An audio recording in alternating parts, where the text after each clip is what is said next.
नमस्कार दोस्तों, मकर संक्रांति की आप सबको हार्दिक शुभकामनाएँ। और आज के दिन ऐसा रिचुअल होता है कि हम लोग गंगा स्नान करते हैं। तो क्या गंगा स्नान करने से हम पाप रहित हो जाते हैं?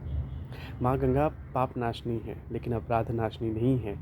तो हमसे लाइफ में जो अपराध हो गए हैं उनका तो लोकतांत्रिक प्रक्रिया से जो न्याय होगा वो होगा ही होगा। लेकिन जो पाप होता है वो अपराध की श्रेणी से भी ऊपर हो जाता है, जिसका लोकतांत्रिक व्यवस्था में जिसका कोई उल्लेख ही नहीं है। कभी किसी ने किसी को सरेआम बेइज़्ज़त कर दिया, अपशब्द कह दिए या कुछ ऐसा कह दिया जिससे उसके दिल को ठेस लग गया। अब इसका तो कोई न्याय प्रक्रिया में इसमें क्या कोई केस तो नहीं कर सकता है, क्योंकि उसके दिल को बुरा लगा है, किसी का दिल टूटा है।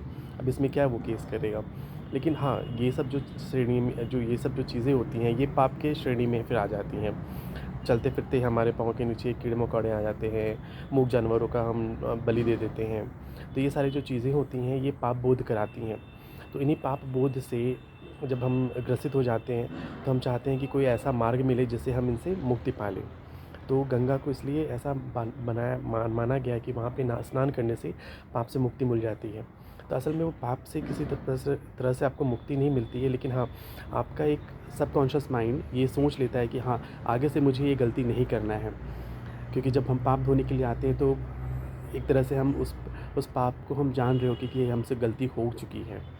तो आगे से वो गलती ना हो, इसीलिए हम गंगा स्नान करते हैं कि भाई जो हुआ सो हुआ, अब आगे हम अपने जीवन को अच्छे से सुधार के चलेंगे। तो ये छोटी सी विचार थी आज के दिन के लिए। धन्यवाद।